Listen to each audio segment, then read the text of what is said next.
Manipur the beneficiary maming music the P they are Sarkari scheme time the Kudama say urea bek chama and tokre the me chama yang cake and salina lemni yen so my higher got talk the music the beneficiary maming P they are there Supreme Court instruction is it Canada pig here no longer bek sam pig the me maming the happy they are there beneficiary maming P they are there Panging me do maming music the new never Sarkari schemes you can pang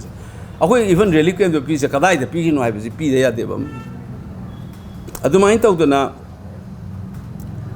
Mumming the P toti Samena Pirga Samam the Kangu Kurgi case Kara Tare Evako Chandel Gumba the Mam Tai was it the Senapati they should Tare Adugi post in a Tizelak Paneva as a chairman of the SAC committee. Amaday the Pak Ama Niga Scoiba Malam Evako Chitauba Nandova Kaluba in a hammer. Poor Sikadoga then some Kunchum Chapasi that Pangam Dev Jal Shakti Mantralaya the Water Resources Ministry website the High Kunjingi is in Pig and a Maming Matalo in Yava Pangi missing the go. Masibu Karito, January 9 officers in Happy Hanka, the Masidi Yaro and Handaki Mamangi Parliament Sesendo. Are they the Moina Kumaiba Pakum do in a clear cut way by a minister the Hangmane, like for the questions, Kume Evoko. Questions Kumako the Mai say Jal Jeevan Misson August 2019 Mamang the Manipuri rural household say. My say 26,000 lays in him. Yumtong Lising Kuntarukta Ising Pira Leva Kungangi Yumtong. Total percentage is now 5.74%. Adubu Jal Jeevan Mission Lak Badagidi additional household Atopa Yumtong Lak Ahumga Lising Kuntra Humdue Magamu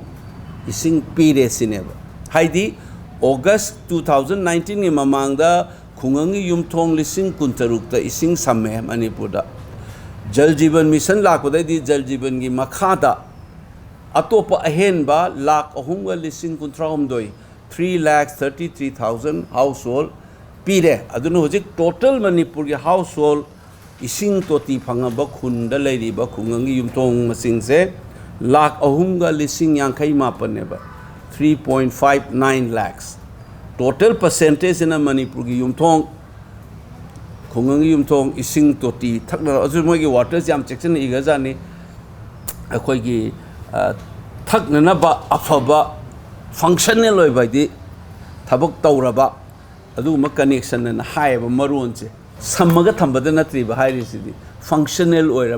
safe drinking water, but tap water, Pire Sineva, Maroon erase officially. Say I in a parliament, the hangman, I get only ma'am to come the legislative oversight function party. I raised the question Manipoda Sigi JJM mission Makada no in sing some is total number Kayano Zik Manipoda Aduga district wise breakup use in Evaina. Monthly in a Kumeeba. Aina district wise Pira U in a Haiba. District wise distribution Pirak Pasi, Infal, Eastern Sifangi, Western Sifangi, Haina Pirak Kadabane. Don't Piri Eva Moinaco. Total the Nahuzik Jal Jeevan's mission Makada Sam is 3,33,000 household. Total ising Pangivana Kungangi Yumpong 3,59,000. Coverage in a mouse is 79.59. Rounded figure the 80% is in Pangasin. Masi Panga, they Aina Mohange Matanga. Kaidoga Paisa say second Adukumokta in Amushang level.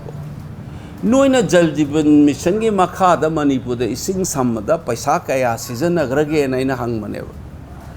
Madurai the Togla isi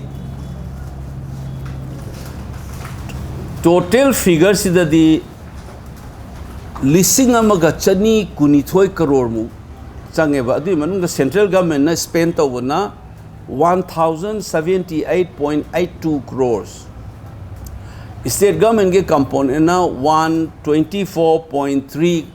siga yauraga aidi ani do tin general di sangi paisa se crore Lising amaga chani kunithoi kitang helap changebo ko सी सिजनरग इसिंग संग्रे सिने खुमै से को अदुसु मतम सु पिरै नि को August 2019 हाइदि लिसिंग अनीगा त्रामापन गी August अगिना आइना हंगी दुदि session मतुंग नि session वेबिनिना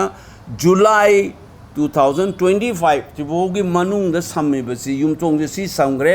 अदा पिरे इ बटम से करी हाइगे दा येंबियो को मोइना स्वाइदा हेंग मयाम नंगांग द कातु कारण समनी समय इसिंग पीद्री खोत्री लेदना समगे तौबगी लिस्ट नि काय पंगांगांगे ब मयाम से को मीना हाइरे सिदि functional household tap connections हाइबनेबा फंक्शनल ओइरबा हाइबनेबा कनेक्टेड इन सु वेबसाइट सु यावरि नेबो को सी करो लिसिंग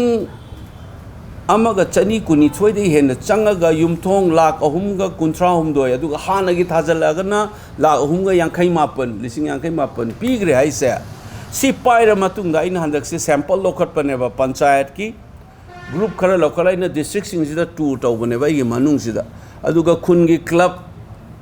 इमा इबेन सिंग लाइक लेसो आइबा रिटायर तब ऑफिसर मतंग मतंग तौर नुइ नमिंग यावरा यंगना आइना सैंपल जे लौबने दुगा नुइ सिदा तौबरा इन field visit तौकांदा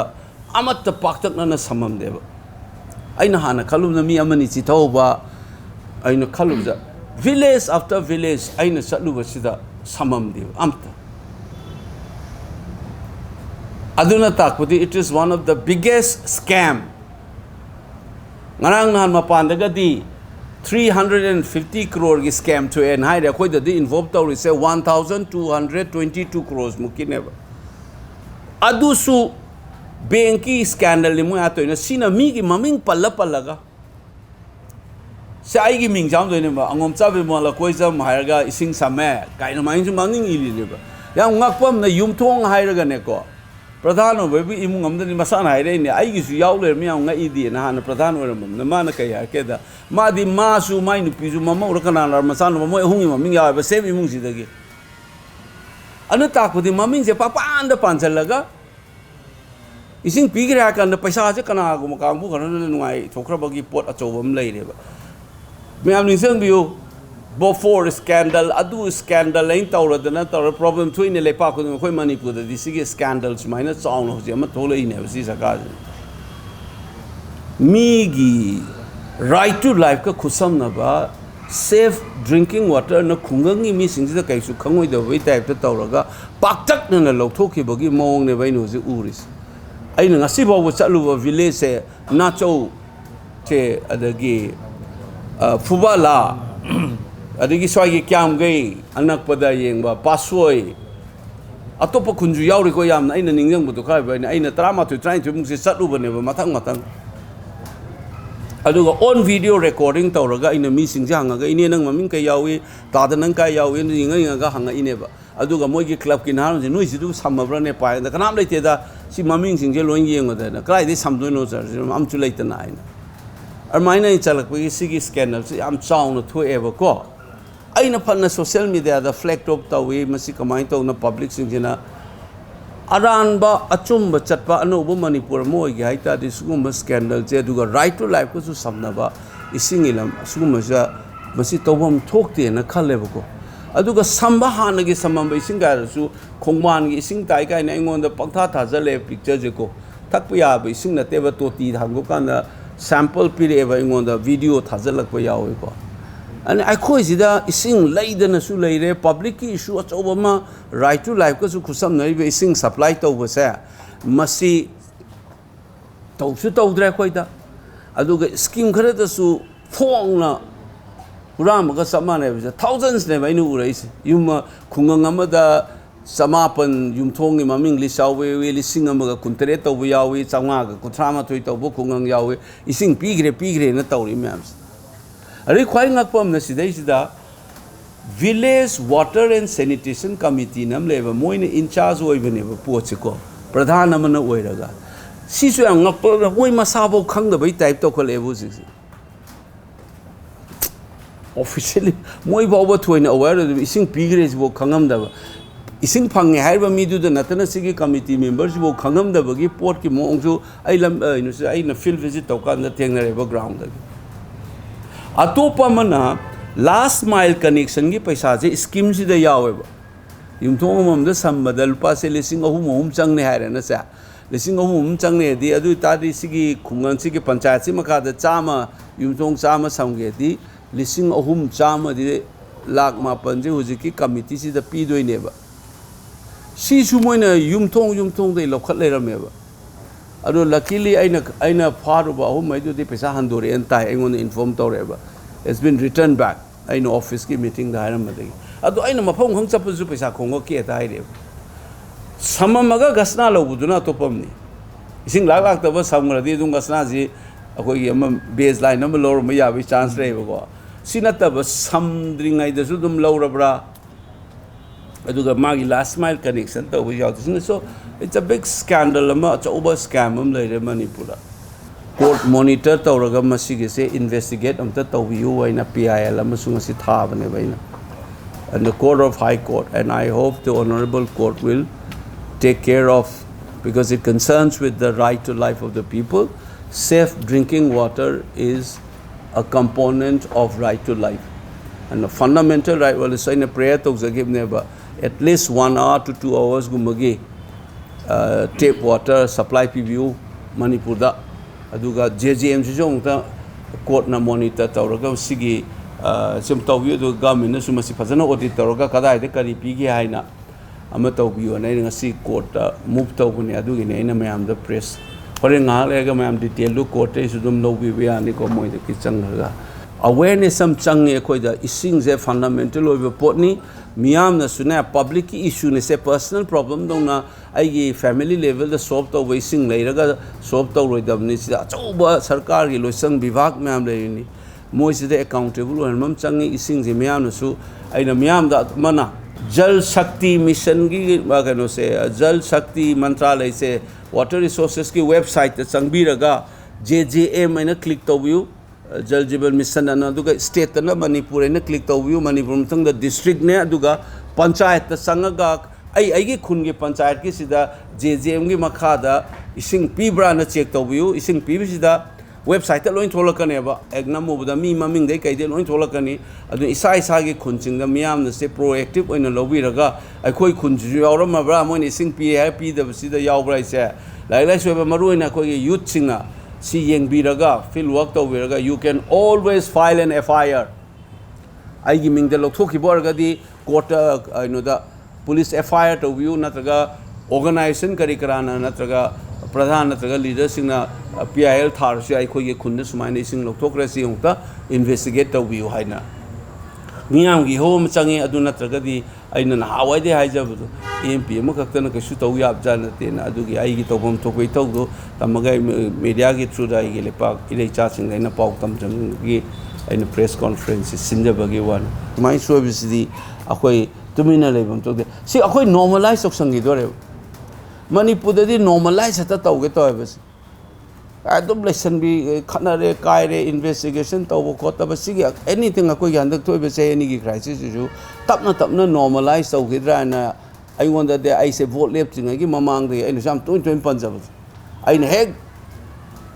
vote left matam da su aina nomination filed heg talk the kigi press ki now I'm thinking about the YouTube the live I know the high wise say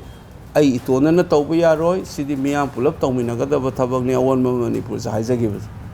sina ada da aina high ba same press ki the DC ki get to the lepaga mayam na dam su high gi ba ina Khara lerga luhong khongdong tawre na normalize ok sangini ngasi irang se IDP mayam yum de le se kawhala kadoi ne khoida normal loina luhong e school kare tawlar kane se ai handai haiba aduna na ina hanjan lawre se ai gi speech ni khang ne ne mi sumaina kem ta le se khoi kawgum se na ta di prime minister haija le ju ne ba peace hale e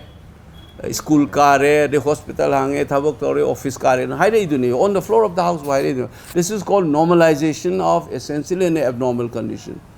mean sarpangam ja dumai tawna scandal achobam thu ha ju ising ji mai lok thokre ising phangde ju normalize tawbi adigi public issues e khoi da private lo olaga isa gi yumgi lanai problem dong solve taw leire ising leiraga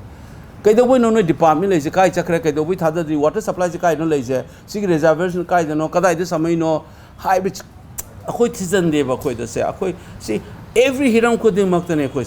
aduna si ising gi matang se is a fundamental right to life se ni si gi si ek akoi na miyam ni ho ma hora ba press sinau sing na gara taksalak pagi jo kan na dina atopa sector da su mai karan to bu kirakane